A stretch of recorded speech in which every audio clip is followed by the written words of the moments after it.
going on? How y'all doing? How y'all feeling? Let's get down to the situation, but please don't forget to like, comment, subscribe, share the video, y'all. So let's get into this situation. Let's talk about the Real Housewives of Potomac. It is going down, baby. What a shame, what a shame. There ain't no friends out here in these streets, and Mia is throwing her shots. She's throwing her shade, and she basically saying it's very hard to like Wendy. Isn't that a mess? So you guys let me know what you think about that whole situation. So it's going down. And Candice is basically being hit with the okie dokie. Everybody's coming for her husband. And now Ashley got the scoop on Chris, basically saying that Chris is out here in these streets and he is dropping into other women's DMs and things of that nature. Lord have mercy, Giselle. I mean, you know, when it comes to Ashley, come with the truth, child. Hope you're telling the truth, Ashley. Ashley talking about she got the scoop on Chris. Chris, I hope you are not out here up in these women's DMs and flirting and things of that nature. Baby, they are caking it on strong. For real, for real. And Giselle basically says that she ain't got no time, you know, for Wendy. And Giselle is not feeling Wendy at all. They don't even speak to her when they arrive to her event. Her and Robyn basically ignore Wendy at her own event and then turn around and cuss her out and started yelling and screaming. And Robyn walks off like, Lord have mercy. They talking about she's a lie. She's a lie. Like, Wendy's gonna have to definitely come out of that Zen win. She's definitely gonna have to be swinging, baby. And you know, she's feeling the heat because the girls are just coming for her, and she's trying her best to, you know, basically get the ladies together and, you know, try to start over, but they ain't hearing it. Giselle said, you came for me all last season and you're gonna try to want to see me and hug me. You better fall back. They calling her fake. They calling her okie dokie. They're just, oh my God, Wendy, they are coming for you hard. It's a shame. It's a shame. It's a shame. What's up, Top Bugatti? How you doing? What's good with you? So let's get into this situation. So let's talk about it. I was like, oh, Wendy, you're going to have to work hard. And Robyn basically is coming through. You know, let's get into the situation when it comes to Candice. Candice, they coming for your husband. They coming for his top. They coming for him, period. Point blank, period. And you shouldn't let it, you shouldn't sweat it so hard, especially if it's not true. And you know that he's faithful to you and he ain't cheating on you and he ain't trying to get with other women. You can say, girl, say what you want to say, but I'm in love and that's my man. And I don't believe nothing y'all say. You know what I mean? Don't act like they getting under your skin, girl. You too easy. And they want to see you act a fool and they want to see you talk crazy. And you definitely do, because as of, you know, today, you know, Miss Candice was up there on Twitter talking about Giselle's prostituting her daughters. Like, what's going on in that situation? What's going on, LSW? How you doing? So we got this whole little fake situation going on. It always seems like when it comes to Candice, she's always trying to give Ashley, you know, a chance. She's always trying to give Ashley a shot. And it always just falls on deaf ears. Ashley don't like you. None of the girls like you. They've been told you they don't like you. But in any event, you know, when it comes to your girl Candice, baby, Ashley was like, Ashley sitting up in our house. Ashley can't wait to drop the bomb on her. What's up, Major? How you doing? What's going on? What's up, everybody? How you doing? How you doing this Sunday? How y'all feeling tonight?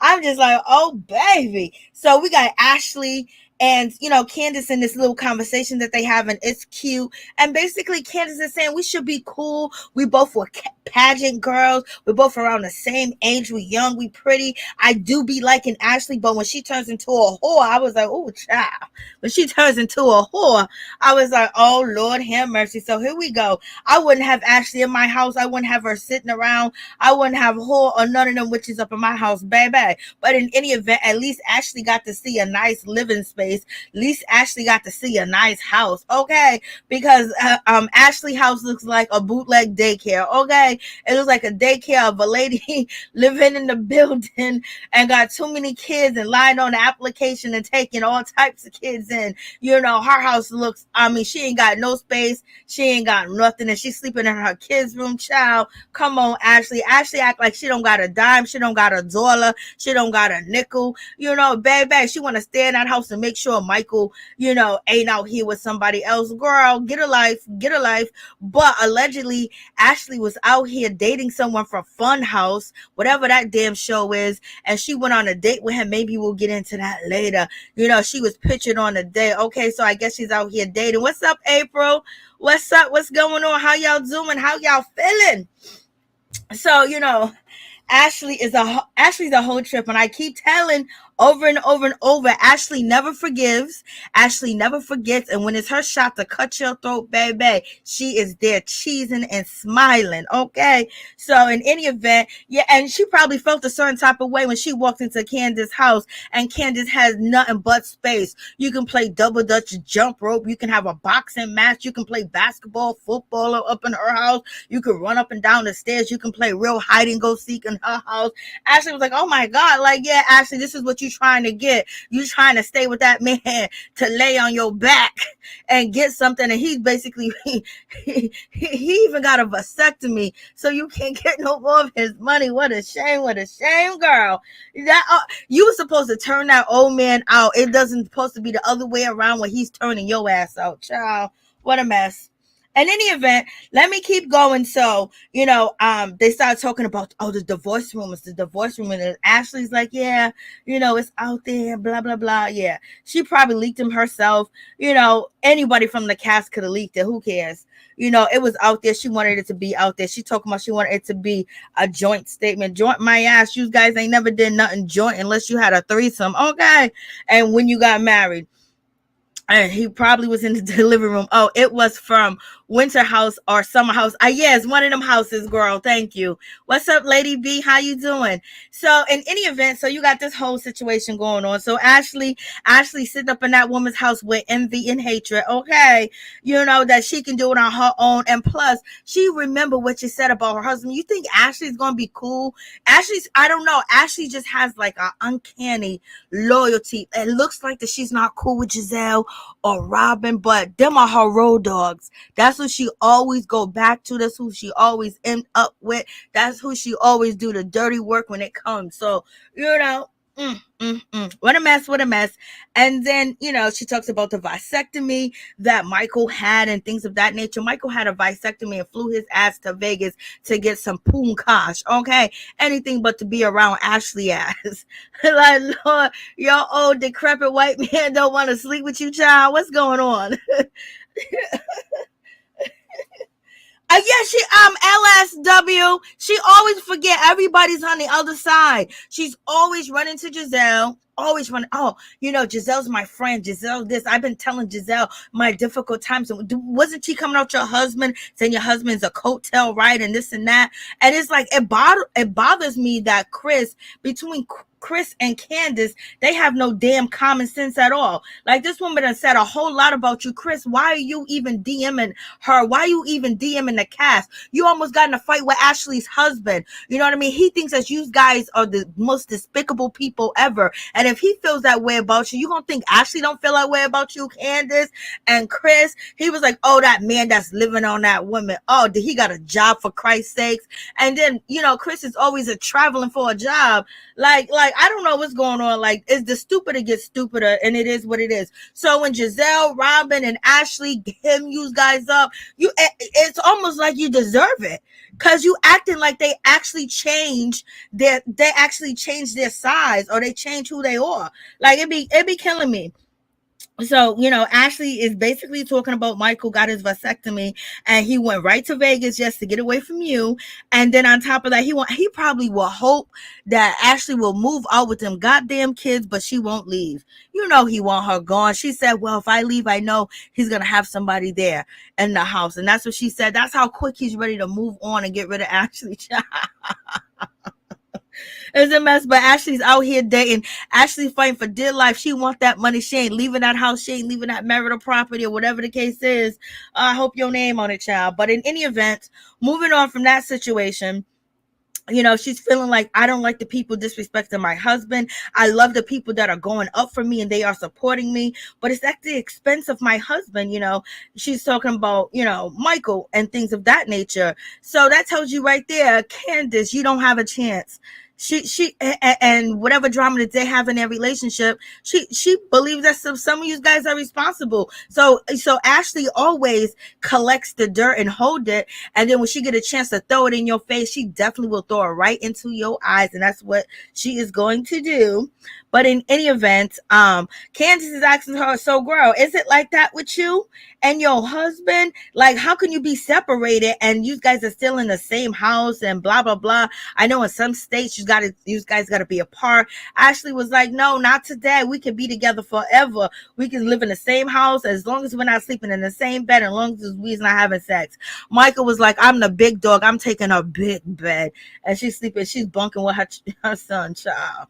Like Ashley act like she ain't got a penny to move. She ain't got a penny to go nowhere. Ashley just acting like if she gonna go homeless if Michael don't help her get this house. Like, girl, what have you been doing all these years? But in any event, we have that conversation. And Candiace says, you know what? I stopped my IVF because the girls are so stressful. Like, Candiace, why are you acting so weak, child? You be talking so much crap. You should be blind to the bullshit. You should be able to smile and grin, cuss them out, laugh, and not get upset because you know the game role. You know how they gonna get down, but you fall for it and you get all hyped up about it. Girl, you need to just relax, calm down, chill a little bit. They're coming for your husband. They come for everybody's husband. You came for her husband, okay? Didn't your husband say she heard that Michael said that he wanted to suck Juan's, you know what? Okay, so you think that's totally embarrassing to her. So you think she forgot about that? You think she forgot about you saying that your friend, is a stripper and he's at the MGM and Blase and the third. What's up, Kimmy? And you think she forgot about that? No, Ashley's a snake in the grass, baby. So you cut that grass, she jumps out and try to bite you. But in any event, we got Candice. She's out here saying that, I just feel so uncomfortable having doing my IVF or whatever. And so Ashley said, how come your man just doesn't come to the group and apologize and say, like, I'm sorry if I made you feel uncomfortable or anything of that nature? And Candice is like, he ain't coming to the group. He ain't gonna say a damn thing. He's upset and he's pissed, okay? And he don't feel comfortable because he knows what's happening. And then Candice, she lets on like, he it's out of control because of Giselle. Then Candice says, I know how Giselle is. I know how she do people. I know how ratchet she didn't say ratchet, but I say ratchet. I know how she is. I know how she gets down, how she plot, plan, and scheme on people. I seen it in action, so I know. And she goes, Ashley, you know too. And Ashley said, yes, I do, child. And she got some of my secrets as well up in that box of whores. Okay, that should have let you know right there that they ain't gonna never let you in, Candice. Candice, you're never gonna be accepted by Giselle, Robyn, or Ashley. You just need to just know your role on this show is to swing with your words, but swing in a way where you don't have people hating you, because you're out here swinging on Twitter talking about Giselle's pimping her daughters. Now people are just hating you again even more. Like, as soon as you try to have a soft spot for this child, she goes and do something, and you be thinking that you be thinking that she's smart, that she's intelligent, she went to school, she got this and that, but she just be letting these girls, they coming for your husband. It's not true. You need to act like you on bother and you ain't worried about the situation, and they lying. You know what I mean? That's my man and I'm sticking by him. Too bad y'all ain't got one. You know what I mean? Like, she just be acting, she's acting like the goddamn rumors are true. And she forgets that she comes at other people about their husbands and their relationship. Now they turning the tables on you. It's your turn, sister. And they coming to snatch your beautiful hair up. They come to snatch it up. So in any event, and then, when it comes to Candice, she says she gets the tea. She gets all the tea and nothing but the tea. And she be getting tea that she don't want. Ashley said the same thing. Ashley said she heard a lot of rumors about Karen and, and Ray. And then here goes your girl, Candice. She jumped in and said, I heard that Karen was out sneaking outside. She was going out of state with this other guy.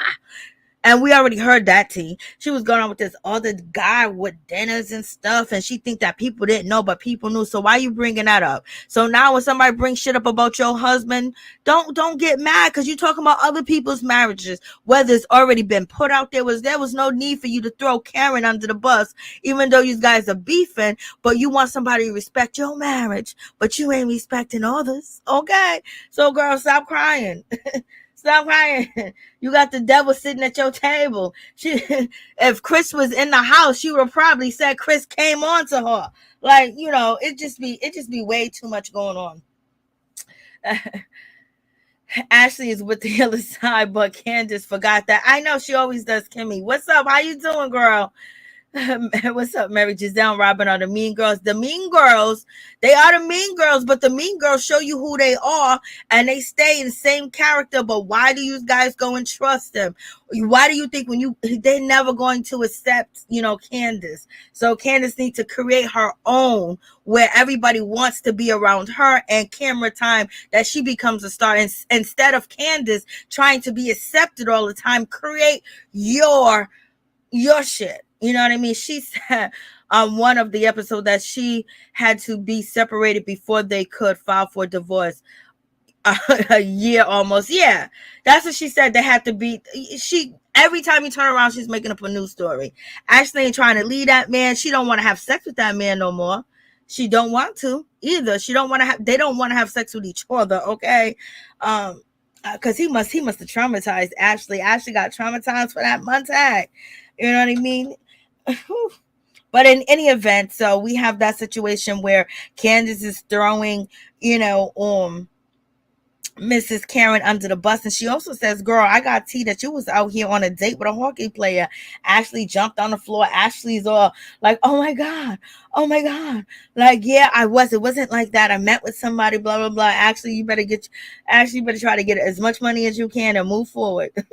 and keep it moving. Ashley is not going to keep up with the dates because she doesn't want to divorce Michael. She thought that Michael was going to fight for her, or Michael was going to buy the house, or something was going to happen. So she's waiting for him to realize that he's out here in these streets, that if he's going to, value what she wants. Like, he done already played the father, the husband. You were supposed to be his, fun party, threesome, trophy wife, and then you end up trying to turn him into a wholesome home together, and he ain't hearing that. He wants you and them kids gone, if you ask me. Just being realistic, okay? So in any event, Ashley said that, she's still married. She ain't really trying to do too much, or whatever the case may be. But okay, Ashley's feeling sticky out there. But in any event, Candice, she's trying to trust the girl. And we have seen Candice do this over and over with Ashley. And it always ends the same way, where nothing comes up out of the situation because you don't like each other. You just got to learn how to be cordial. Stop trying to be friends. And then we got Mia, Mia showing when she was a kid and how she grew up. She got so many different stories. She's from foster care to rich life, to living with this person, living with that person. Like, girl, I don't know. I can't keep up with you, Mia. And then we got, G's questioning Mia like, oh my God, what's going on? G's like, yo, what's going on, Mia? We got that crazy thing. What's going on with your health? I don't know what's going on. Do you got cancer? Do you not got cancer? Mia was like, well, the biopsy led to this. It led to more tests. And, I don't see. He was like, well, at least, you got tested for all these things and you don't have these things. But it's kind of wicky. It's kind of wild about your health. I just don't know. This big old mystery because you were sick for a while, child. He's all confused and don't seem like she's communicating with her husband about her health at all. Okay, not at all. What's up, Sims? How you doing? What's going on? And she's not communicating at all with G about what's going on with her, because he's confused about like what's going on. I thought she's been saying all these different things. She done gave us all different examples of what she could have, what she possibly have, what she thought she had. What's up, Miss T? What's going on? How you doing? And So you got all that going on in the situation. And then Mia lets us know that 14 years ago, or whatever the case may be, she was in Miami. She wants to plan a girls trip, but G was married at one point in time. And he says that he was faithful and he was in love with his wife. And she said that G came down there to Miami, or they bumped into each other in Miami. And baby, she said she did it hot. She did it wild. She did everything but jump up and pop on a handstand to get him, to like her. So Mia's all over the place. I'm telling you, Miss T, she's all over the place. She done already, first she was in foster home, then all of a sudden she got this rich auntie. Now we getting other people have adopted her. She's adopted by a white family. All types of shit going on with Mia. Okay, she got the auntie that used to drive her around. Like, I don't know Mia.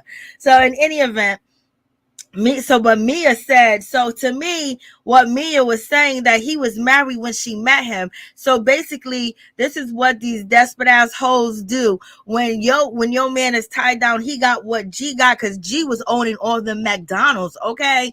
And so Mia was like, this is do or die. I mean, she cranked that coochie up. She cranked it all the way up. Every sex demon in the world and came out of her ass to get this man away from his wife, child. She don't give a damn. So now she's a home wrecker. I thought she met him when he was single. I thought she met him when she was single, and he used to come to the nightclub, and she wasn't a stripper. She was an entertainer, a burlesque dancer, whatever the freak she says. And then now she's saying that 14 years ago, she met G in Miami, and he said he was happily married with his ex-wife. We had sex in a debauchery. I almost did everything else but pop on a handstand. Okay, so I don't know what's going on. Y'all tell me. So Mia was a stripper who set her sights on G. Yes, she set her sights on G. So she knew he was married, but before, I could have sworn she said that G used to come in and he used to watch the dancers. She didn't know nothing about him, and then she finally danced for him and blah, blah, blah. They got it going on. And now I'm hearing 14 years ago, he was married to his ex-wife, and he came to Miami with her, and she popped that, Mia following Portia's head, Lord. Mia was the other woman, and she is proud of it. Oh, yes, she is proud of it. Mia is all over the place with her storylines. Yes, she is. Yes, she is. Yes, she is. She definitely is. She did say that. Okay, like, I be thinking I'm crazy. That's why I just be needing more brains around me. I be needing people. Well, I need an extra brain worker. I thought Mia was working in expensive form of dancing, yeah. But we come to find out, when she was questioned by Nicki Minaj that they were serving chicken wings, she was popping. She would pop that. That's what she was doing, okay? Remember, she said they serve steak and potatoes. Lord. Jesus, Mia. And G was like, I don't know what's going on with you. So we didn't find out that mystery about your health. And she was basically like, dude, you better shut the hell up. So this is them.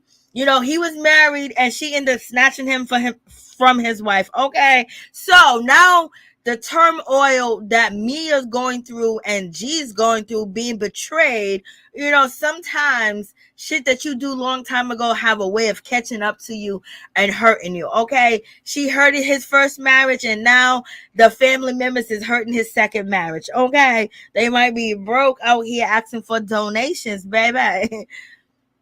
Mia was just ashamed of her pole dancing skills. She's a mess. She's a whole mess. So Mia is telling this story, okay?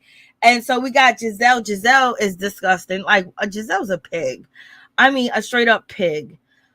I mean, like, did she never have money? Like, her father has all this stuff. Why is just Giselle so disgusting? So as you guys can see on the screen, I don't know if I should make it bigger or what, but you see that they're in this nail salon. I can't stand these type of nail salons with just multiple people. I need a private nail salon where you don't even see the other clientele, and they have everything is like, not too many people using the same spot over and over.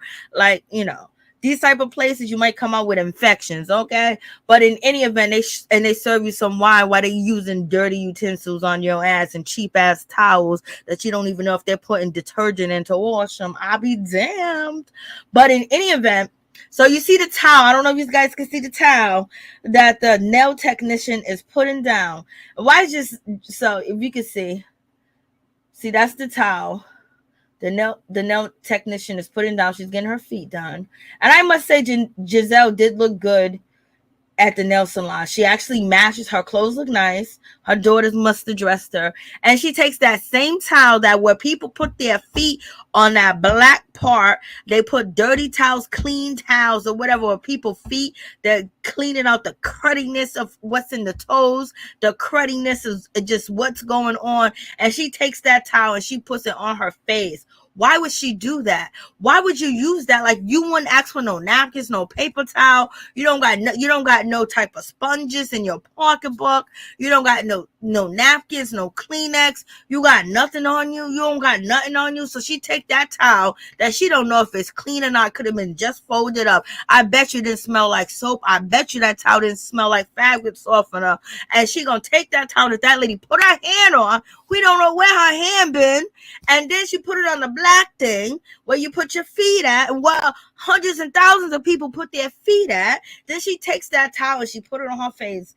Tell me she ain't disgusting, just nasty. And her daughter is right here looking at her. Oh, her daughter says, that's nasty. And Giselle tried to change the subject. She was like that, and she's like, you're nasty. That is nasty. She's looking, and she says that right to her mother. I was like, Lord have mercy. She was the girl at the club that G paid her $10,000 a night just to talk with her. Yeah, that's what she said. But now she's saying asking for donations like Umar Johnson, Lord have mercy. What's up, Rashida Libra? What's up? Giselle is just nasty. Major, yes, it's nasty. Lady B. Yo, so her daughter was like, that's nasty. And they call her ass on camera. Giselle is disgusting. So this is why you don't go to people's house and eat. I don't care how clean the house may look like. They do nasty shit like this. She took a towel and she put it on. She just got her face done. She just got her face beat to come here, I think. And she put that towel on her face like that. So, if she dropped food in the trash or in the garbage, she dropped the silverware on the floor, she ain't even going to rinse it off. She going to hand that shit to you. And she probably don't even wash her chicken or any of her food that she get from the grocery store. Lord, that was so nasty. I was like, Giselle. But Giselle got a little bit of a storyline, child. And a little bit of her storyline is she's going to be throwing her daughters a sweet 16 party. I think right here, Giselle kind of looks okay. It's just that it's just these wigs, the frontal part, like these wigs don't even have, they're not even lace wigs, but she looks okay here. The yellow looks good on her with the blonde. She actually looks, she never really looks like, she's on TV or people consider her the star. She actually looks really nice here, but the wig is still trifling. It makes her still look like a cheap whore. Sorry. I'm just saying. And so we got Robyn. Robyn hair looks almost good, but she was shaded, I think last week, Kenya Moore shaded Robyn on Instagram and said, Robyn, I can help you out with your highlights and things of that nature. And, but she kind of looks okay. Like this color that Robyn has on, this outfit that she had on actually looked really nice. It was like a pantsuit, with the she never looks dressed like this before. She looked a little hood and a little business, so she actually looks pretty here. And basically she's trying to get a prenup. She's sitting there talking to the lawyer, child. She wants to make sure that she wants to know if she can get an infidelity clause because Juan cheated before. And she said that marriage broke up because he was with another woman, child. We knew he was bringing her by the house. He was trying to move her in, Lord. So in any event, and then the lawyer says, is there something, who makes more than the other? Is there something, a wage disparity or something of that nature? Robyn was clearly hiding. She was like, my businesses are doing well. I'm making that cheddar. So yes, there's a big gap. She's making sure she diss her husband. She's making sure she dissed her husband. Giselle's daughters always have to call her out. They do. Giselle wigs look up. It's just the wigs. I'm trying to tell you, somebody please help Robyn. Her hair is so confusing. Robyn did that in the bathtub. She did that in the bathtub, child. She did that in the bathtub. Kenya is so shady. Yeah, she said it right under Instagram. She commented, I think, on one of the posts, and she said, Robyn, I can help you out with your highlights because they don't supposed to look like that. This is like this is last week. I think it was on a Thursday. I was like, Lord, Robyn said, you won't take my money. That's where she's at. You ain't gonna take her money. Mm-mm-mm. Robyn always leads with we're broke when we got divorced, so that Prince didn't mean anything. The prenup didn't mean anything. So she's sitting there. Yeah, she said he ain't gonna be happy. No, he ain't. And Karen is Ashley about, she's hearing the news, the blogs, and yes, Ashley's talking about somebody leaked it. Ashley is so sneaky, she probably leaked it herself. Okay. She was like, oh, Michael's mad. He stay mad at you, girl. He stay mad. He won 2 coochies, not 1. So, so she's talking about that, and she was like, he's in Vegas, he got a vasectomy. We don't care about his vasectomy. We don't care about him being in Vegas. Like, you trying to let us know that he's out there with other women. He's been with other women in front of you, behind you, side of you, around you. Like, it's nothing new, child. And so Karen says, so how do you feel about that? And Ashley says, I really don't care. Actually, you don't care. You cared the other day when you was at the family fun day. You was feeling kind of sad because you wasn't going to be able to have another baby and collect another check. Okay, girl, like, stop it, child, stop it. And so, they're addressing Wendy. The ladies are cold. Karen outfit was on fleek, but she threw the sweater on. Wendy outfit looks nice, but it's too cold. And Ashley just looks like Ashley. And so we have that whole, they're having that whole conversation about what's going on. And then now we have Miss Wendy. Miss Wendy wants to throw a event, and, she wants to have the ladies come through, and she's asking the ladies, what should I send in the memo? What should be the group text? Ashley's telling her that she needs to text Robyn on the side. She needs to do this, blah, blah, blah.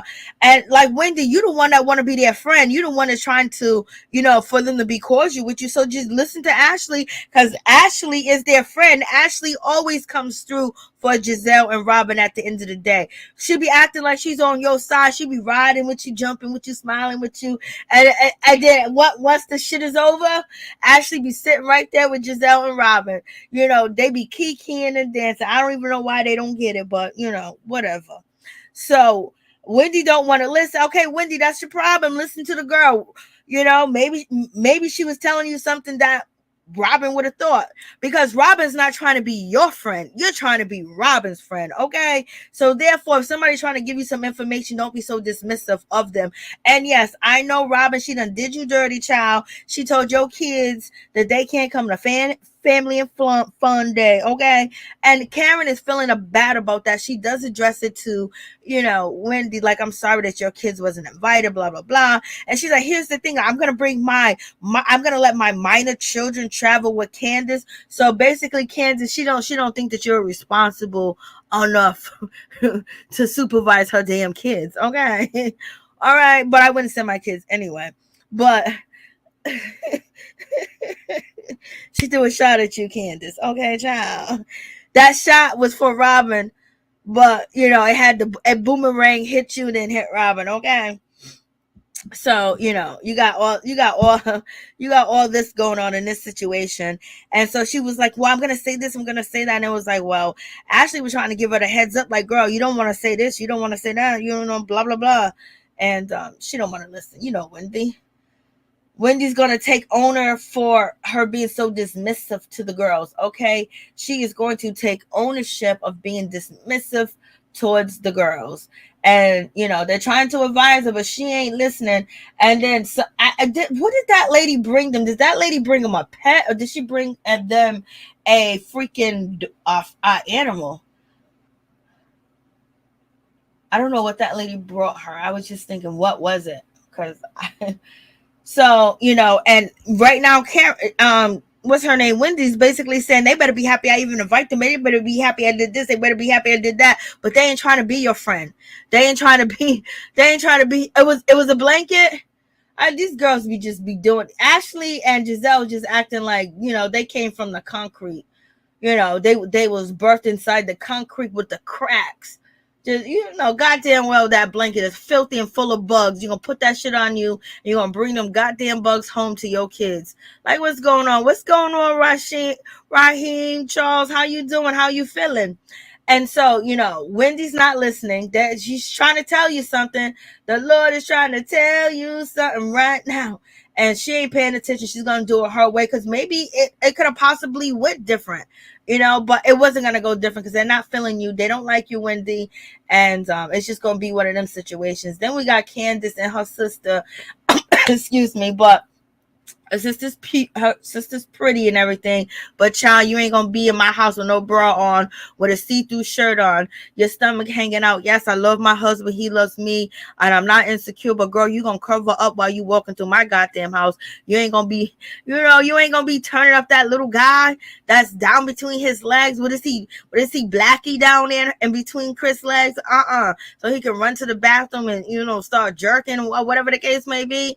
Like, sister, child, you need to cover up. That sweater ain't good enough. Okay, like, sister, you've been on my mind, but you need to put some damn clothes on when you in my house. Like, Lord have mercy, like, cover up a little bit. Like, shit. In any event, no, to people, you could wear whatever you want to wear. Okay, have a half-naked woman sitting around your house. Okay, and see what happens. Or well, then he wasn't meant to be yours, but you can stop that shit from happening, because guys think with what their third head the most. Like, Lord have mercy. So, any event, the sister ain't drinking because she was turned up. So now you got the sister half naked in your house drinking. I mean, Candice is just as dumb as a motherfucking doorknob. I mean, just dumb. I mean, she would just be doing trusting Ashley, trusting, Giselle. She's a mess. She's a mess. So in any event, so we got this whole situation that she's talking about the invitations, and is so happy about the invitations, and then she's doing, she's redoing her album, or she's doing a deluxe version, and she's actually going to be featuring the baddest, which is Trina. And then you have, what's his name, Chris. Oh yeah, she's the baddest bitch. I was like, I just don't feel comfortable with you saying she's the baddest bitch, Chris. I just need you to exit out the conversation and not say anything and just go. You do too much, you talk too much. And this is why the cast got so much information and so much manure and bullshit to come after your wife. Both of y'all are just ridiculous. Okay. I mean, they just, I'm going to call them the scumbag couple. Okay. They're the scumbag couple. So in any event, because it's just like, they ain't smart at all. They're not smart at all. I know. I thought the outfit was cute. If that outfit made Chris do something, it's because he wanted to. You can't leave. You can't dangle cootie coo in front of a man's face. Cootie coo smells too good. Chris does not need to look at any other woman but Candice. It's a bad for him. Right? She just like, well, I don't even know, child. I don't even know. So in any event, the sister didn't even know who Trina was. Poor thing. She was like, and then all of a sudden she don't know who Trina is. Then she's like, yay! Then what's up, Norris, Tony? I mean, they're just editing like the worst. So in any event, she gets the invitation to go see Wendy, and she was like, oh, burn session. Oh, we're going to be burning some edges, child. Yes, your edges is going to get burnt and popped and peeled at the same time, girl. You are actually doing it. And I don't know about this Wendy's outfit. Wendy said now she's ready to take accountability. Girl, accountability for what? Child, it's too late. They want you on. They want you off the show. They want you off the show immediately. So as long as you are on the show, you're going to be beefing, okay? You're going to be beefing because you are target list number one, and they're targeting you even worse than they did to Monique. Oh, I mean, they can't even be so silver. They can't even be, they can't even be nice to you in an interaction. They just really trying to make you, walk up off the show. I don't know. I think the nude color that she has as a dress is pretty, but something is just off with this look. I think it's the shoulder pads, arms that she has. And then I think the hair color matching the dress is kind of off, but maybe it's the lipstick. But I think altogether it's a pretty look. I know Wendy's losing her hair and things of that nature. It would be really nice if she kind of like wore some of her natural. But in any event, because the wigs, the straw wigs just don't look good on Wendy. They try to look good. Sometimes her straw wigs look good, but sometimes they don't. And this is one of the straw wigs that don't look good. It might just be me. You know what I mean? I don't know, because I ain't trying to be a hater. I am not trying to be no hater. Okay, and then we got Robyn. She got the little ponytail going on top of her head. Like, child, she got this itty bitty, teeny weeny little bit of box ponytail. Like, she's coming to fight. Like, okay, she got a collar shirt on, a collar dress all the way tied up. She's coming professional business, and at the same time, she's coming for the drama. Okay, Robyn has been showing up to each and every event ready to whip somebody's ass in her outfit. She be having ass whoop ready. We just see, the peach of her hair that she had not too long ago. And now she got the little bun. She got the bun. I'm ready to go.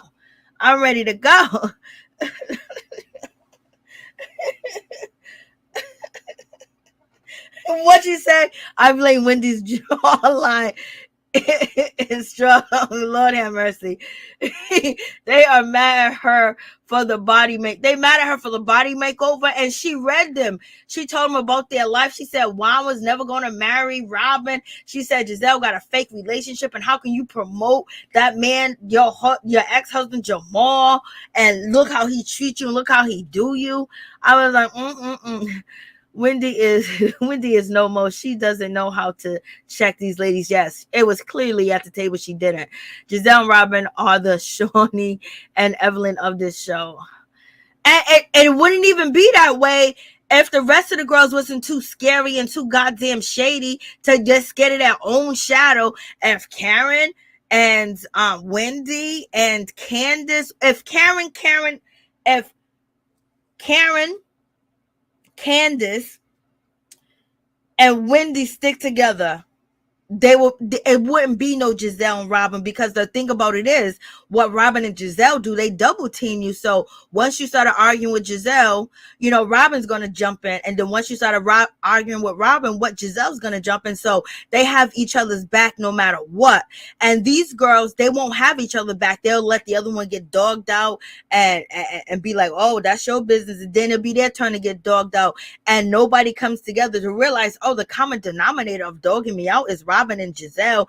And the reason why their arguments and the reason why, they seem like they're intimidating and they're winning is because they're sticking together, and the rest of these girls can't stick together because you're too scared. Y'all want to be on the Giselle and Robyn. I guess, they got the golden egg and a golden fox between it, because these girls stay trying to be their friends, and they stay trying to tell these girls, we don't like you unless you're kissing our butt. And if Wendy would have stayed in the kissing position, they would have been cool. But she tried to jump out the kissing position, the kissing of the bootay, and jump in and wanted to show, I'm going to be Zen Wen. And she had the one-liners on. She had the mommy makeover and blah, blah, blah. They was like, oh, look at this witch.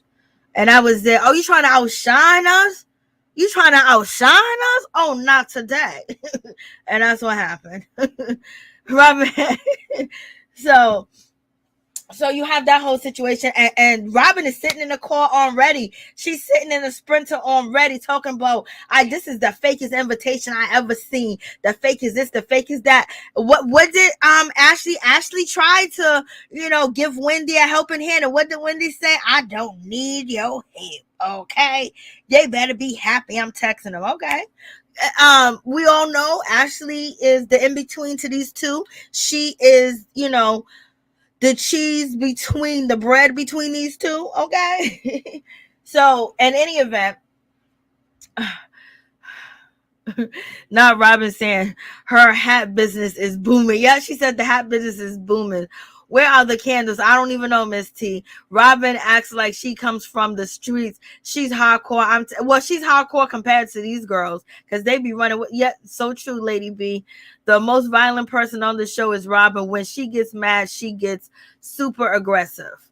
But Robyn hasn't hit nobody. Robyn has a little toughness in her, like a man. Yes, okay. She's very dominant. Robyn needs to whip her own ass for that outfit. But they love to say Wendy and Candice aggressive. Oh yeah, I be calling Robyn out all the time. I never forget that umbrella scene with her. And she was just aggressive. The last episode, she was jumping up. Wendy had to say, I might not be from Baltimore or whatever. I'm from somewhere, whatever the child said. Then we got Mia. Mia sitting over here talking about this Sprinter's from 1988. I can't stand Mia. She's always in this little cheap ass Sprinter from 1988. She's so ignorant. And Karen's jacket is on point, but them pants she got on is just terrible. And Candice she would be the top villain. I mean, she would be the top beauty if this was, 1997. She got the hairstyle with the part in the middle, with curls on the side, the dressy jacket, She's like, every like one of them bands that was out, Candice got on that outfit. Like she looked like a star, and she got the pants on. Like, remember when people used to dress like this, like in Living Single and stuff like that? Like, in the music videos, they used to have them tight little shorts on and them jackets over the guys and the girls. In any event, she looks good, but then she don't look good. You know what I mean? It's like she looks good and then she don't. Them silver boots that she had on was trash. And so Wendy's sitting with the enemy. Look at Ashley. Ashley looking at her like, I can't stand you, you witch. You too smart for your own good. But what's up, Norris Tony? Charrisse lies. She touched Robyn several times. You already know. Charrisse lies. She touched Robyn 7 times. Robyn needs to get her butt whipped one good time and she will be all right. I know. Her house looks better than Giselle tacky decor. Lord have mercy. Robyn did push Ashley with that umbrella. Yes, she did. Look at Ashley. And then Wendy, why you choose Ashley? Wendy is desperate for friends, child. Wendy and Ashley don't get along, and Wendy and Ashley can't stand her, and she can't stand Ashley. Okay. And they sitting there doing this little Vic thing together. Ashley will be down for whatever. This is why Michael liked Ashley. Because Ashley will be down for whatever. No matter what the outcome is, if she don't like you, she will sit right next to you. Okay, we're going to do this together. Okay, I'm busy. I'm booked and busy. And I'm telling you, Giselle and Robyn knew everything that was going to go down and the whole 9 yards. Ashley that gave them the key, the heads up and everything. And Wendy just sitting there like, child, I wish they would like me. They don't like you no more, girl. Your jaws done got too big for them. So they're just like, not today. Yeah, she should have picked Candice, but I think she picked Candice last time. I don't know. She should have picked Candice. Candice having flashbacks of getting beat at the winery. I know she was. Wendy should have picked Candice. Yes, it's fact. So in any event, yeah, she was like, and Candice was like, I can't believe we're coming here. The winery. Like, if it wasn't that, she was like them fat backs or that. I don't know. She called people animals, the animals. We didn't have enough at the winery before, and Wendy's going to pick a winery for us to be at. I guess it wasn't enough gut of this. I don't know what the hell Candice said, but Candice said she called Monique an animal. I don't know which name animal that she used, but she definitely did, call her an animal. And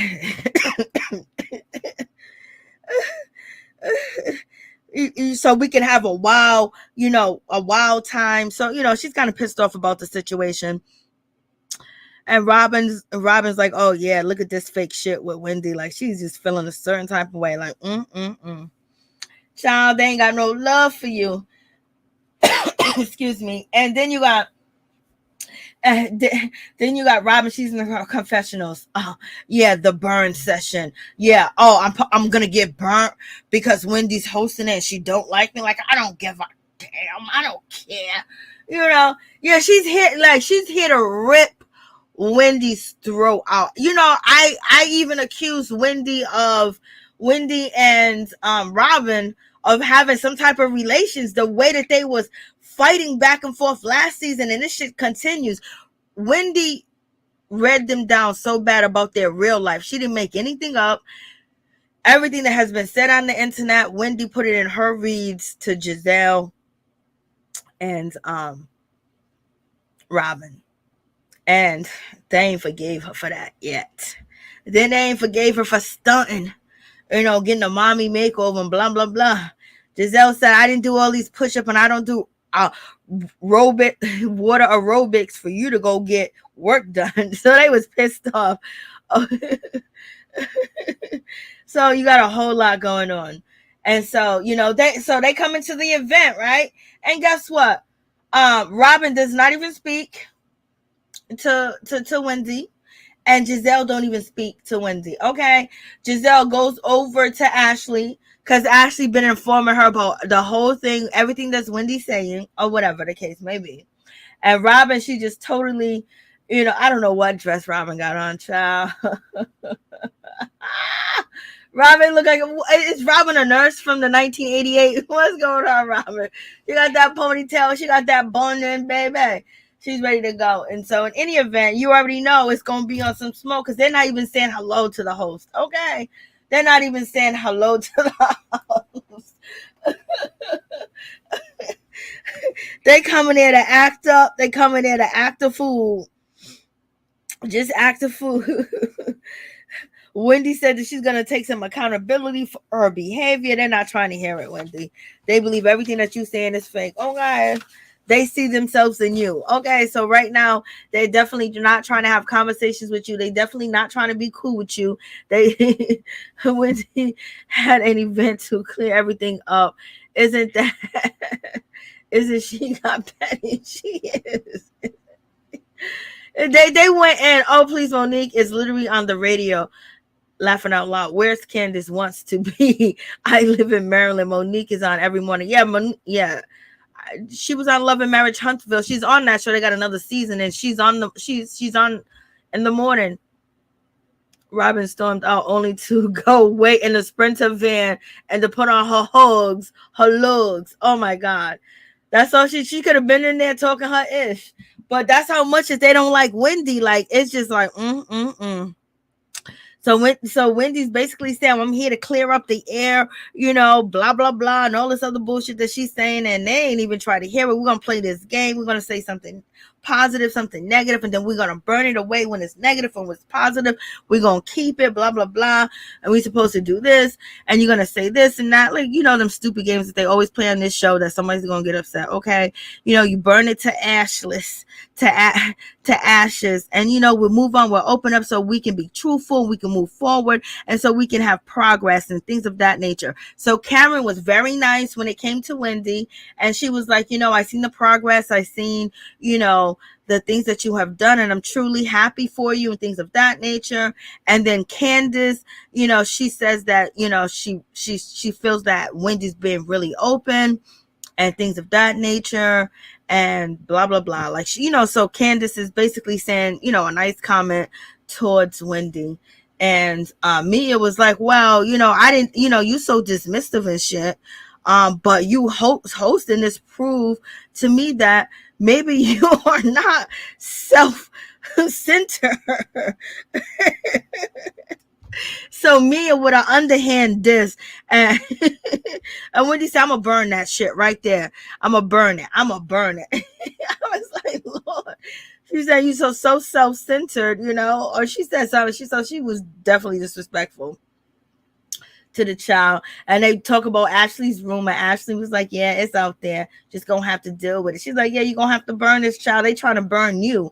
And Mia was like, I kind of think maybe you're open. And then Giselle is watching Mia and Robyn. They're watching to see what side Mia's on. You know what I mean? Because they're really on a, we already seen Gizelle and Robyn plot to get somebody off the show. But most of the time we see Gizelle and the leading, the charge to get somebody kicked off the show. But now Robyn's leading the charge. We're trying to get Wendy, making it uncomfortable for Wendy, and push her buttons to say, Wendy, oh, you want to be here? You're going to work. And Robyn basically came to work this season, and her job was to demolish Wendy.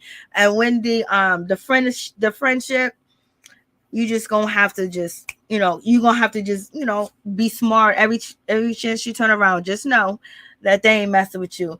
And then Mia, at her confessional, she made me laugh. Mia was like, she makes it so hard. I try my best to like her. I just want to like her so bad, but she's just so hard to like. She's just so unlikable.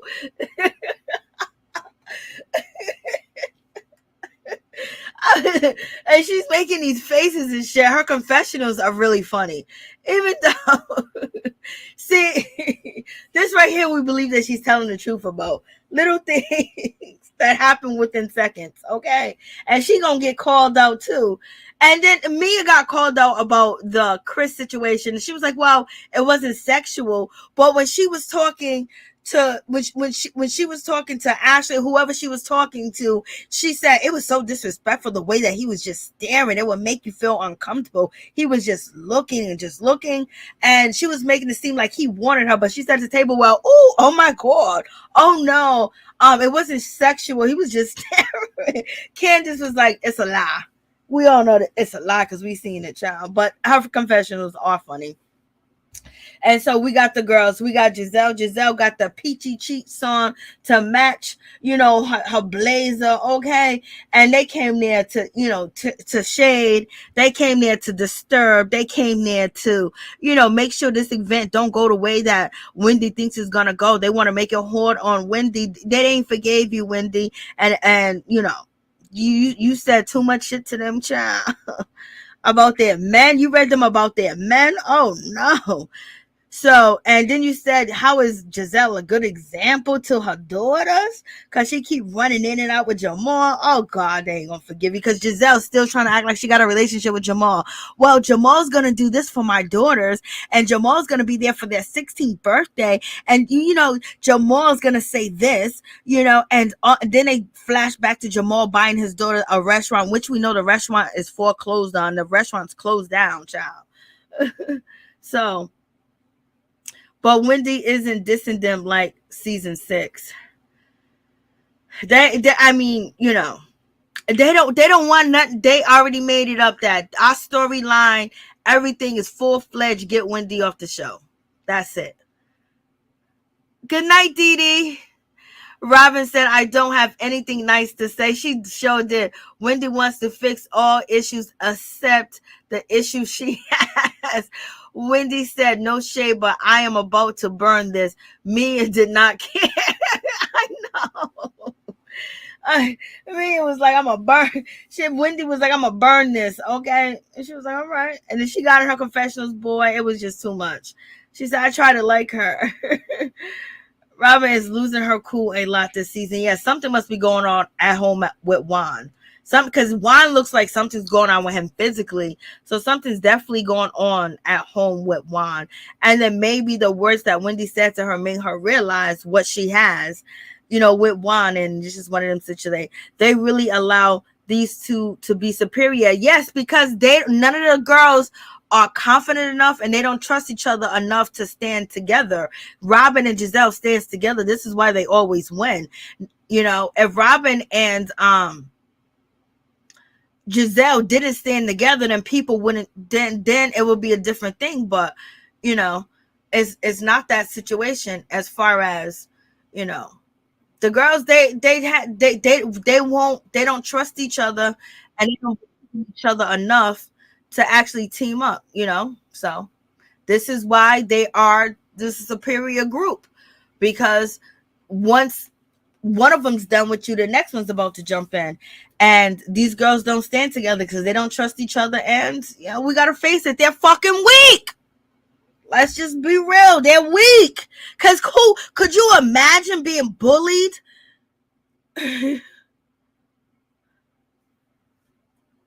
Okay.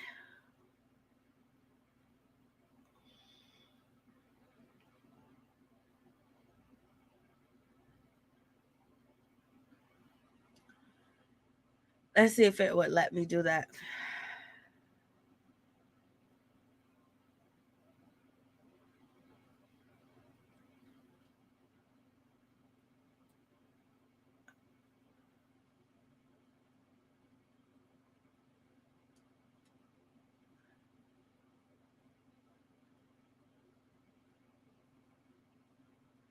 For some reason, it won't let me switch.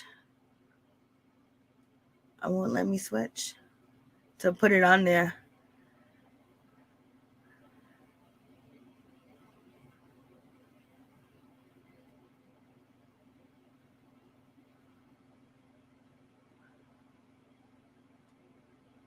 I don't even know.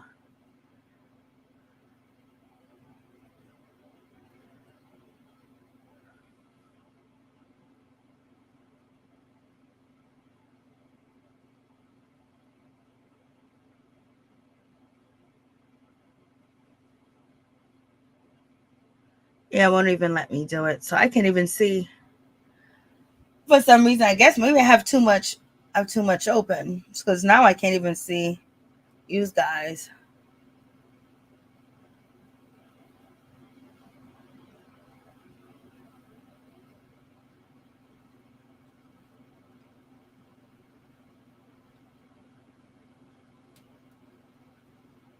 So in any event, yeah, it won't let me do it. I don't know why. I think they're going to be having his funeral. So hold on. It won't even let me do it. I tried to. Well, I don't know why. It's always an issue with this shit. So in any event, back to this situation. So now they're at the table. Mia said what she had to say. Wendy done burnt what she had to say because Wendy was like, I'm not trying to. And they're trying to say, Wendy, did you get it? Did you receive it? But one thing Mia did say was like, oh yeah, she's definitely going to receive, what I had to say, because it seems like Wendy's looking for friends. I was like, ooh, the shade, the shade, the shade. She was like, she's looking for friends. So, so she's going to receive it and she's going to accept it because she's looking for friends. I was like, ooh, ain't that the truth? Yes, she is trying to be friends, girl. She's definitely trying to be friends. She's just trying to mend all these wounds, and these girls are basically not trying to have it. And then Robyn said, well, we are like oil and water, okay? And I'm fine with that. Giselle, she jumped in and she said, Wendy, you went on a whole year campaign of hating me. Then the first time you see me, you want to give me a hug. That's fake and that's phony. I'm good on you. I was like, girl, just sit there and just this. Isn't me looking for friends too? Well, she is, but Giselle and Robyn tolerate her more than they tolerate your girl, Wendy. They don't even speak to Wendy. They won't even speak to me. Speak, Lord. They won't even speak to her when they walk past her. You guys are so trifling. They won't even speak. What's that song by Cardi B? If I don't speak to you, that means I don't like you. That's that song. That's Giselle and Robyn at this event. You know, if I don't speak to you, that's me. I don't F with you. This is exactly what they're doing. Charrisse, Charrisse didn't know what they were talking about. Charrisse was damn confused. Charrisse wanted to get her some pudding and some cranberry juice. Charrisse was lost in the sauce. Why Charrisse didn't attend? Oh, because she's probably not a main cast member, and they gotta probably sneak her in. Ashley would sneak her in to get at Karen, because you always got to remember, when it comes to Ashley, Giselle, and Robyn, at the end of the day, if you don't see them working on Karen together, they're working behind the scenes together. Okay. Wendy didn't do nothing to them. Oh, they think Wendy did. Wendy standing up. Wendy was in a fetal position, kissing and sucking milk. And now that she took herself out of that position and tried to be her own person and tried to, suggest this and just suggest that, or try, they was like, not today, girl. Who are you talking to? Because when you come to people bending knees and you have your hands folded, when you have your hands folded and stuff like that, people are not going to respect you. So they didn't respect her, how she jumped on their side. Her and Robyn was cool and tight and everything. It was so much that did go on, and it's just like they got tired of Wendy saying she got 4 degrees. Wendy was basically checking the girls. She was checking them. And the first season Wendy is not what we're seeing now. We're seeing a more weaker Wendy, because first season Wendy would have been, she would have been different. It just seems like Wendy doesn't want the drama, and it's not that they don't want her on the show. So it's not that huge. It's not real big for them not to want to talk to her and not want to attend her events and not want to invite her to their events. Basically they got a storyline. They don't like her, and now their storyline is pushing her out, being disrespectful, calling her out, having arguments with her. This is what they're going to do to get her out. So they're just really trying to push Wendy out. And Wendy doesn't have any tight bonds with anybody, really. You could say Candice, but Candice not reliable. 1 minute she's down with you and she'll be on your side, but then once Giselle say, "Hey, come here, Candice, come over here and taste this," and Candice is gonna go, Because after this situation of Giselle calling out Chris, saying he did this, he did that, or basically insinuating, saying how uncomfortable she was, and blase the third. Now you got Ashley. Ashley got this information. She running wild with it, boy. Ashley was up in her house jumping around on the baby's trampoline. She can't really jump too far. She can't really move around too much. She got to stay in place. Like, oh, I'm going to get you, Candice.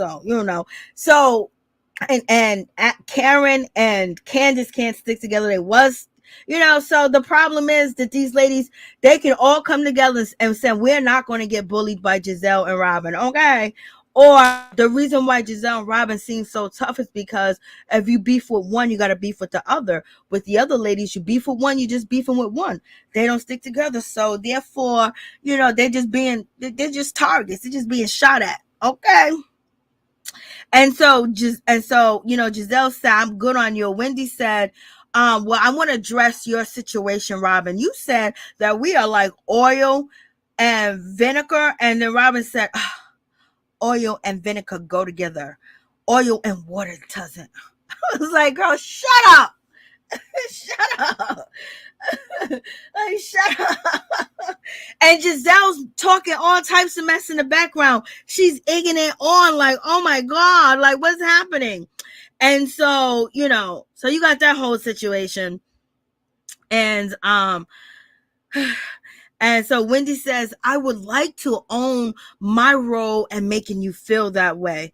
And Robyn, please don't tell. Then Robyn goes, "Please don't tell people that I almost tried to beat you up." Girl, it looked like you was trying to beat that girl up. It looked like if you would have got closer, if you could have got closer and closer, you would have at least mushed her forehead. You know what I mean? Or just spit from your talking when it got her face. Okay, Robyn, you was coming forth, you was jumping up, you was like, I stand on it. You was acting all aggressive, you was jumping around like you had crack in your system. You was acting a complete fool, like you done did some meth before you came to the show, and basically it just kicked in that moment. And then Wendy said, "I'm from the other side of town, you better sit down." And so whatever, okay. She was like, "I'm not a thug." Well, you came from the clown houses, let me stop. Okay, so in any event, we have that whole situation, and Robyn was like, "Stop telling people I tried to fight you. That's dangerous, telling people that, ruin people's reputation." And Wendy goes, "Well, it's dangerous for you to be coming after somebody gotta hold you back. That's dangerous, bitch." She didn't say bitch, but she was like, "That's dangerous. And she was like, "What, you don't remember you had too much to drink?" Okay. Wendy, you trying to beg these girls to be your friends. They just want you to humble all the way down. Okay. Something I couldn't do. But in any event, you want to be their friends.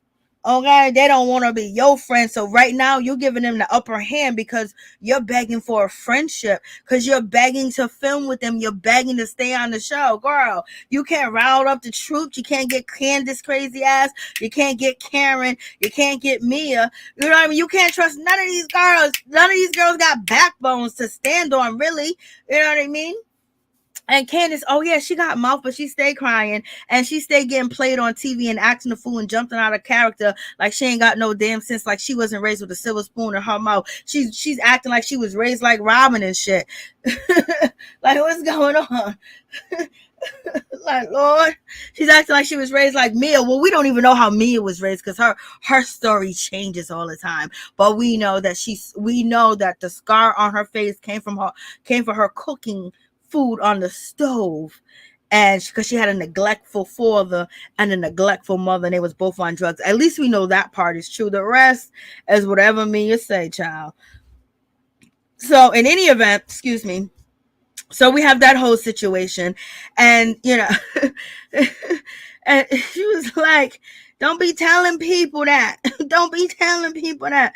And Wendy's like, "Yo, like what? Like, she's like looking at them like Wendy realized in that moment that Robyn and Giselle came to destroy whatever thing that she got pushed together. And Wendy was like, well, someone had to hold you back, blah blah blah blah blah blah. And then Robyn was like, well, I'm gonna call Charrisse because Charrisse would know. She had to stop me, she had to hold me back. And baby, she called Charrisse. And she asked Charrisse, did you have to hold me back? Did you have to stop me? And Charrisse was like, no. I don't think Charrisse knew. She was like, no. And then it was like, why you lying then? Why you lying? Why you lying? Why you lying?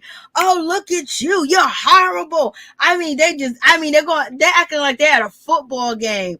Robyn's in her confession talking about she's horrible. She's a liar. She's all this.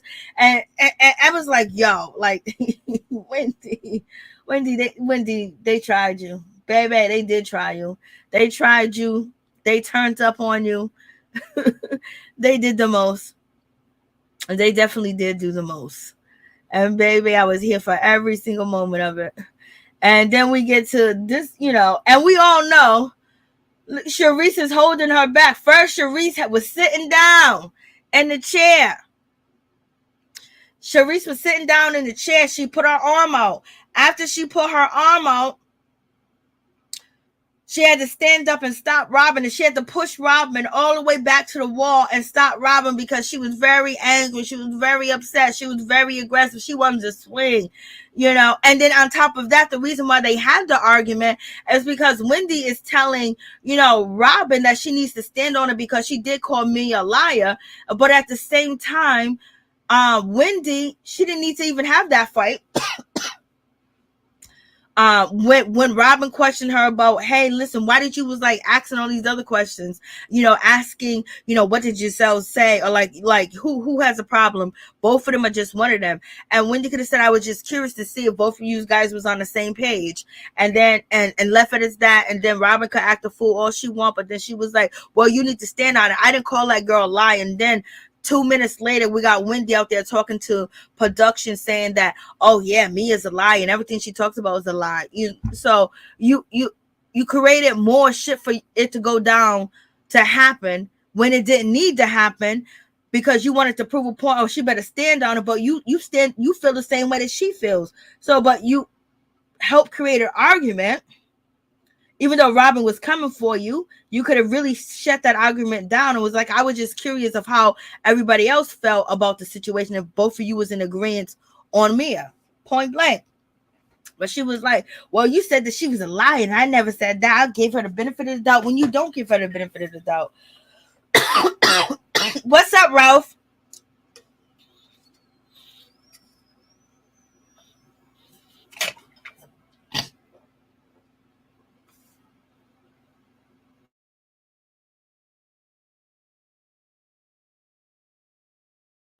So, what's up, Ralph? What's going on? How you doing? How you feeling? What's good with you? So, you have all this shit going on. So in any event, now they're saying, see, you a liar. Why you lie? You're horrible. You're horrible. This and that. I was like, oh my God. And then, Wendy's like, yo, chill out, relax, come down. I was like, no, you're horrible. Why would you do that, Wendy? And then on top of that, it's the facts that, Charrisse had to hold her back. And then Giselle is in the background yelling. So Charrisse must need a check this year. She always need a check, baby. She don't be playing around. Charrisse always be showing up. She's always in the comments. She's everywhere. Charrisse is just, and so, Robyn basically saying that she ain't gonna deal with this fake and phony bull crap. And Karen is feeling a certain type of way, like, girl, why are you yelling? Why are you doing the most? Like, you're doing too much. And Giselle's like, well, I like to talk loud.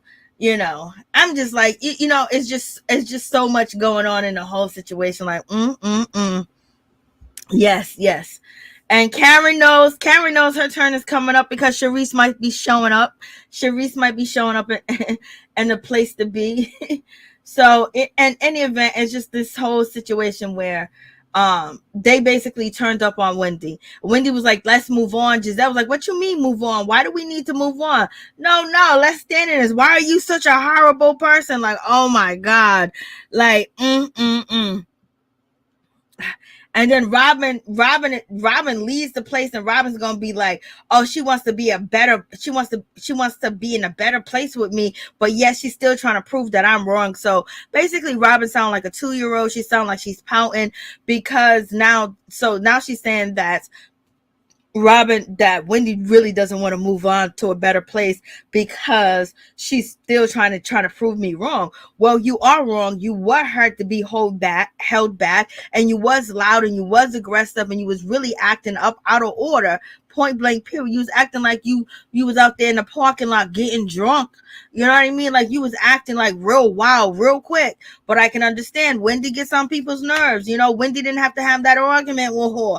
But in any event, you saying what you just said in your confessionals that, oh, she's still trying to prove you wrong. So what she's supposed to be like, okay, you're right when you were wrong. So basically what that said to me is Robyn wants Wendy back where she used to be. Because remember, Wendy was boot kissing and boot licking. Wendy was up Robyn's tail. She was up Giselle and Robyn's tail. And, and basically Robyn saying, oh, how can you want to mend things with me when you're still trying to prove me wrong? Well, in that instant, you were wrong, honey, you was wrong. You was definitely wrong. And then Robyn talks like her youngest child. Robyn really just Robyn sound like she ain't never been to school, child. She ain't never made it past the first grade when she was sitting here. Well, she wants to mend, but she's still trying to prove me wrong. You brought up the situation. You brought it up and you said to her, stop telling people that I tried to fight you. So you brought that up. And so since she tried to defend herself and say that, yes, that somebody did have to hold you back, now she's coming for you. But yet you brought it up as an example to basically attack her while she's trying to be cool with your ass. And then on top of that, you wrong and loud, you and Giselle. And so basically you getting your confessional stand that she's supposed to accept when you are wrong and not say nothing. Like, girl, this is why Juan is crazy out here in these streets. Because what time are you on? Like, who you playing with? I was like, Robyn's a mess.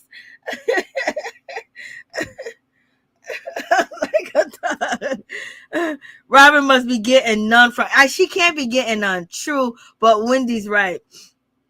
Robyn sounds like a thug.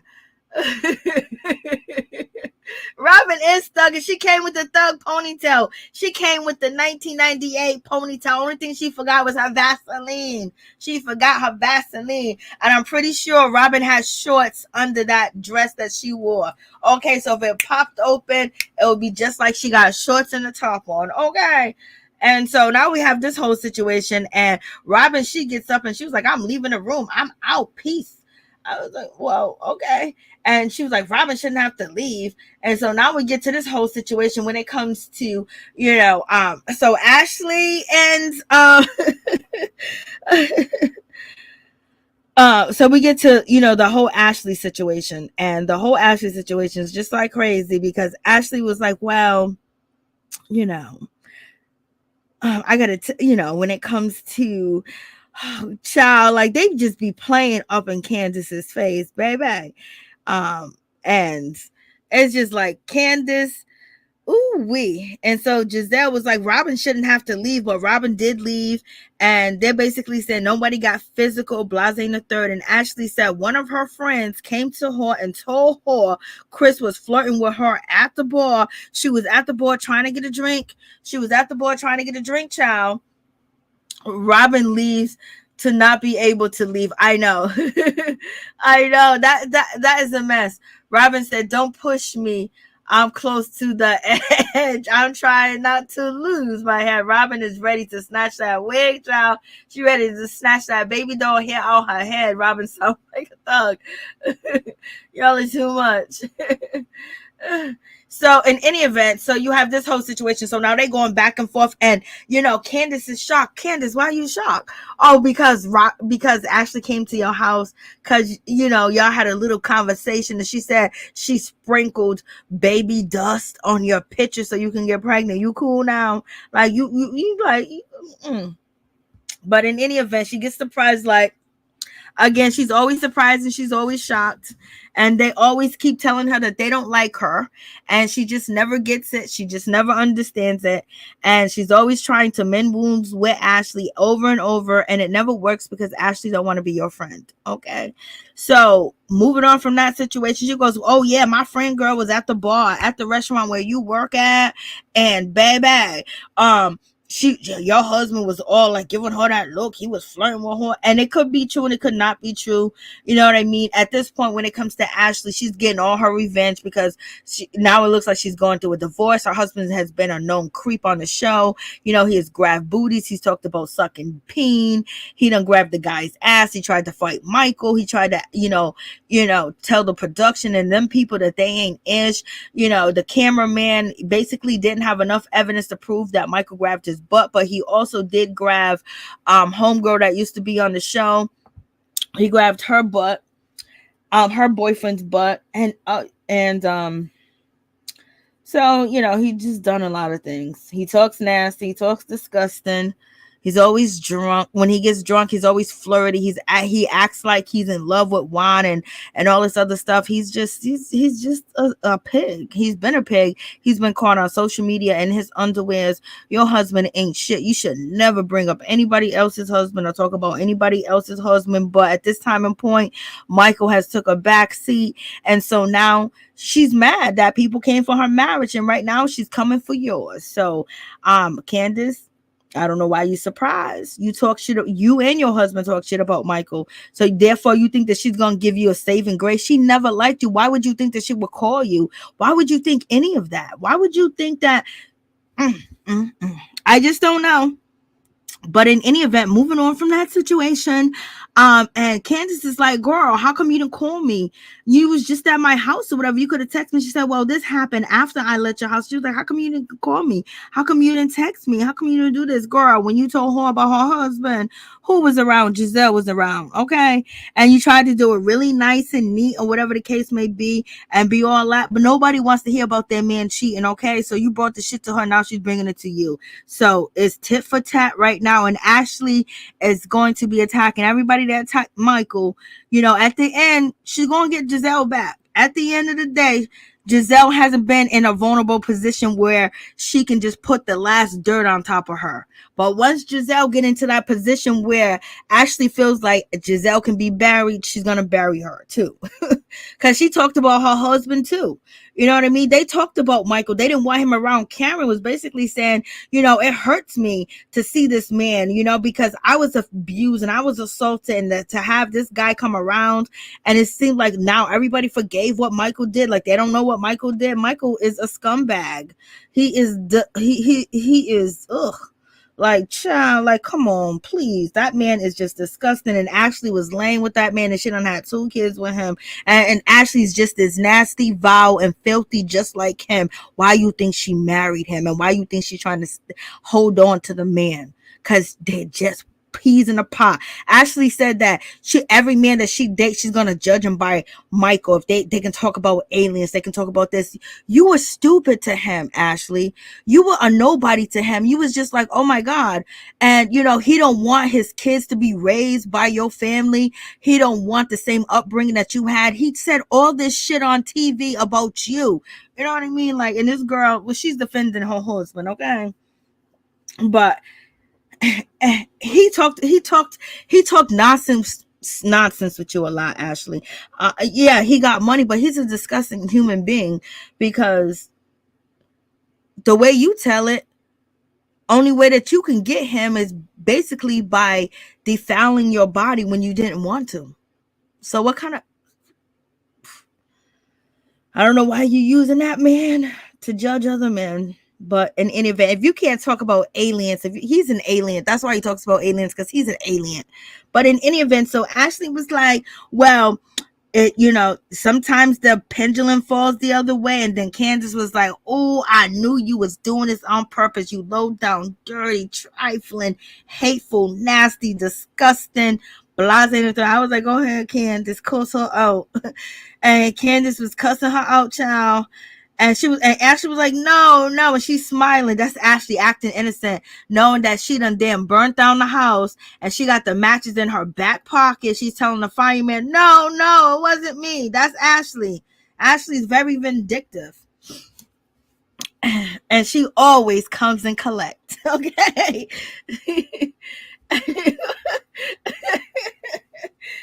Lord, Ashley wants a house bad. I can't believe Ashley can't afford her own house. Now that's crazy.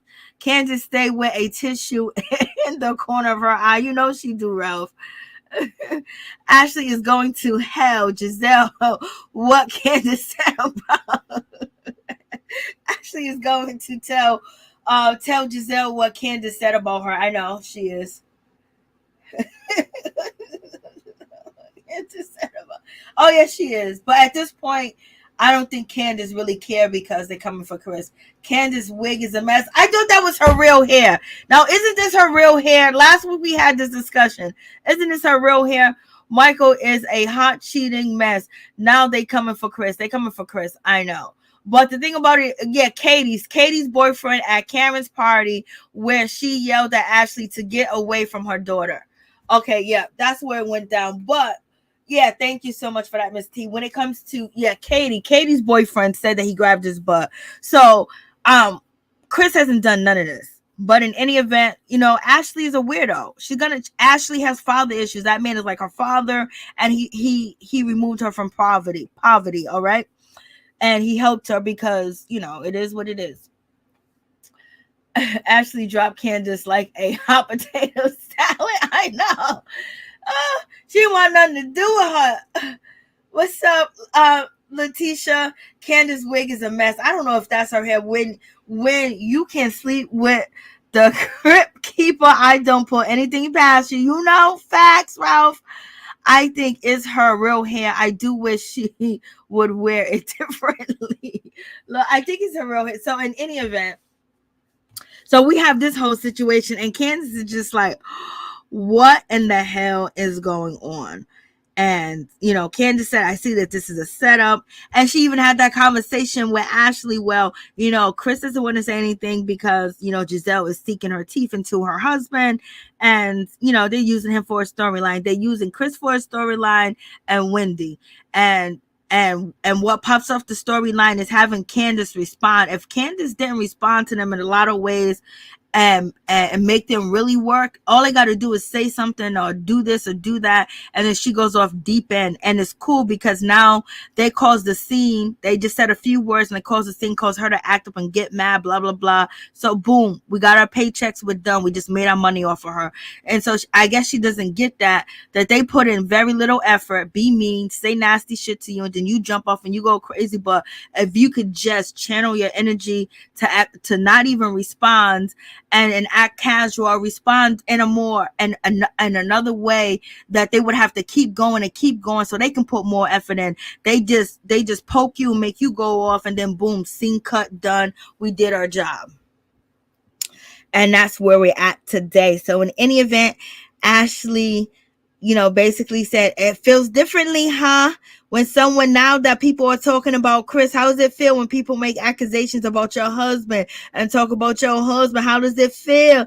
Tell me, how does it feel? Oh, Ashley's a dirty bitch. A dirty bitch.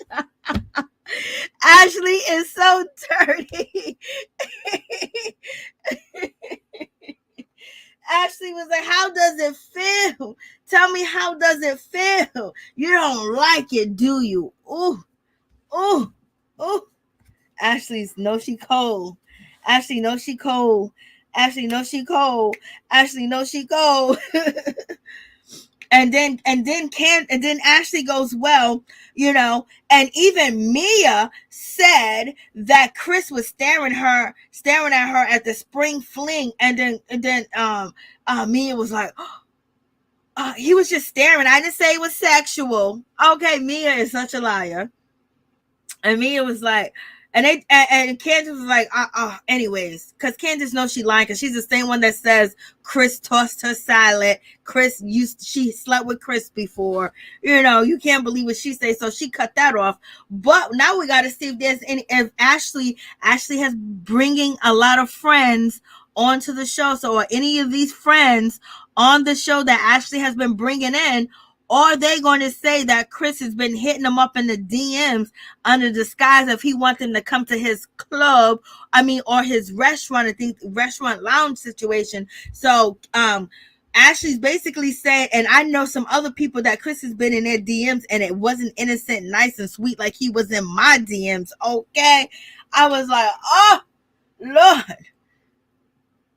Yo, imagine this shit's true. Just imagine if it's true. Just imagine. Oh, child.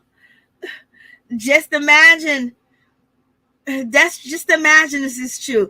Candice looks like a deer in headlights. Yes, she was caught off guard, baby. Chris was not paying attention to them. Yes, he wasn't. They wasn't, like, I don't understand, like, if you date an older man, don't he supposed to be smarter than you and say, hey, listen, they're saying this about me, this and that. I need you to be cool with them, but not too cool with them. I'm going to keep my distance. You keep their distance. You see that everyone's talking about Michael's doing this and that. So you would, and also you confront Ashley about what Michael has been doing. So you have to make sure, once you're throwing stones and rocks, and making sure that your house is not glass, because now them rocks are coming back home and now they're shattering the shit. You know what I mean? So who are these people? Who's to say that Ashley friends wasn't just like, oh, Chris posted and that, blah, blah, blah. Like the picture, boom, bada bing. Ashley and Giselle are fake friends. Well, they're good enough friends to make sure all the other ladies are scared of them. And the ladies don't have a backbone, because once you get into it, one of them, the other one jumps in, and the ladies don't have that type of friendship with each other or somebody else. So this is what makes Robyn and Giselle more of a tag team, double team, and make them unbreakable. And people don't really want to get into an argument with them until it's to the end. But at the end of the day, they're going to leave crying. Okay. Like, child, this is a whole mess. This is a whole mess. Ashley was like, listen, I got all the people that know. And Candice is like, oh, you so nasty, so vindictive and everything, child. And, Giselle was saying, look at this event's a fail. Mia was like, yo, because Wendy was like, oh, is this this is not how therapy works. It doesn't work like this, like we're supposed to, blah, blah, blah. And then Mia was like, we in therapy, girl. If we're in therapy, we gonna need a real psychiatrist, Wendy ain't no psychiatrist. And then you have Giselle basically saying, oh, Giselle was like, Wendy may have all them degrees, but psychology ain't one of them. She ain't no therapist. And what she is a whack doctor. How you gonna say she's a whack doctor? I was like, Giselle, you a mess. She said she's a whack doctor. Like, Lord have mercy. So Candice and Wendy so Candice and Wendy not friends. No, they're friends, but they don't have the friendship where that they gonna have each other's back no matter what. See, when it comes to Robyn and Giselle, if any of the girls come at them, they're gonna have each other's back to jump in or intimidate you or make sound, make noises, or whatever. So if Wendy was if Wendy was arguing with Robyn, Candice is not going to say nothing. She's going to mind her business. She's going to keep quiet. She's going to keep it moving, right? And so then, but when Robyn is arguing with somebody, Giselle's going to jump in. When Giselle's arguing with somebody, Robyn's going to jump in. So you're going to have to go through one of them to get to one of them. You know what I mean? But when it comes to the other girls, they don't have that team. They don't have that thickness of the close ties because they're trying not to be going back and forth with Robyn or Giselle or be on that bad side. So if Robyn and Giselle is picking with you, I'm going to just watch and be quiet instead of saying like, you know what, you girls are the bullies of this show. Even though all the rest of us girls don't get along like that, we're not going to allow you to bully us because, you guys double team. And so when Robyn argues with anybody, it's free will. Nobody going to really check her. Karen's going to say 2 words, but Robyn ain't stunting Karen. Okay. And Karen ain't fighting. She ain't breaking no hip. Oh, girl. So, and Karen told you she going to call the popo. She going to call the police on you. So in any event, when it comes to Candice and Wendy, they don't have that friendship where they're gonna have each other's back no matter what. Robyn and Giselle has each other back no matter what. They're gonna jump in any one of their any beef that they have. They're gonna jump in one another's beef. These girls are not gonna do that, so they pick them off like they do or double team them. So, and now if Karen, Candice, and Wendy became a team where if Giselle tried to argue with Wendy, Karen and Candice will jump in right now and basically be pointing out. So Giselle's gonna leave frustrated because she's with double team and she's gonna be upset. She's gonna feel like she's losing. Giselle and Robyn never feel that way because there's never a team that they argue with the girls individually and then they get jumped at the same time in an argument. So I think Giselle and Robyn are real friends. They have each other's back no matter what. They're gonna jump into each other's arguments. Giselle almost broke her ankle coming off the van. Oh yeah, I did see her. I was like, Lord have mercy. Giselle can't dance. Stop it. Giselle. Where's the therapist? I was looking for a therapist. So, so you have that whole situation. And I was thinking that they was gonna team up. And Ashley always wants to team up against Giselle and Robyn, but anybody that she wants to team up with end up being weak. And so she goes back to her mamas. She goes back to both of her mamas, Robyn and Giselle. She goes to her mamas.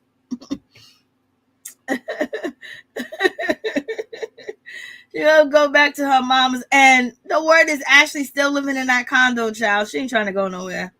She's not trying to go nowhere. I don't know. I think, to my honest opinion, either she really, really loves Michael and she doesn't see a life without him. And plus he has her so comfortable and she has such a comfortable life with him as far as him paying all the bills, making sure the bills are paid and blase and a third. And, to be on her own, she's going to have to pay.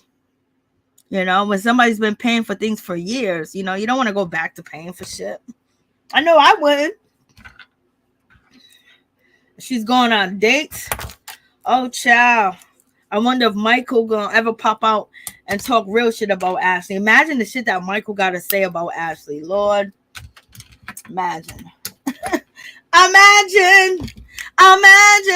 Let me stop, y'all. So in any event, they are not separated. Being in the same house, different rooms, I don't think that counts. To me either. That don't count. She's sleeping in that child room. She ain't sleeping in that child room. She said she's sharing a room with Dean. She's sharing a room with his son. She's sleeping in a bunk bed. She's sleeping in a bunk bed. She's a desperate ass bitch. She's desperate.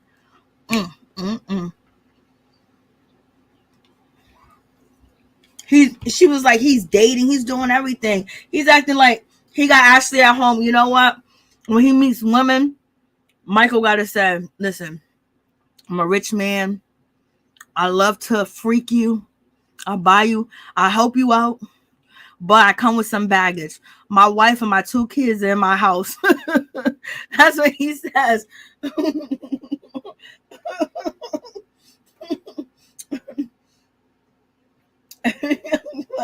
Ashley ain't leaving. Ashley's trying to hold on to that money. She think he gonna die. Michael got fixed and went to Vegas to try it out. I know. It's a whole mess. Oh Lord, like you imagine imagine you being in Vegas and you just chilling, you know what I mean? You and your girls are you just chilling and Michael comes up, hey, I give you what you want. I got a little bit of baggage. I got 2 kids and a wife, and she's on TV. He gotta pay them women some money, okay? He gotta pay them women some money so that he don't continue to embarrass Ashley ass. Cause them women will come out embarrassing him. He's been paying them good. Or he's been keeping his identity, you know. But you gotta watch the show to know who he is. And how many people watch the show? Not that many. As what I heard, last episode did really bad. Their numbers are dropping for Potomac. What's her name? You guys, you just put it in the chat.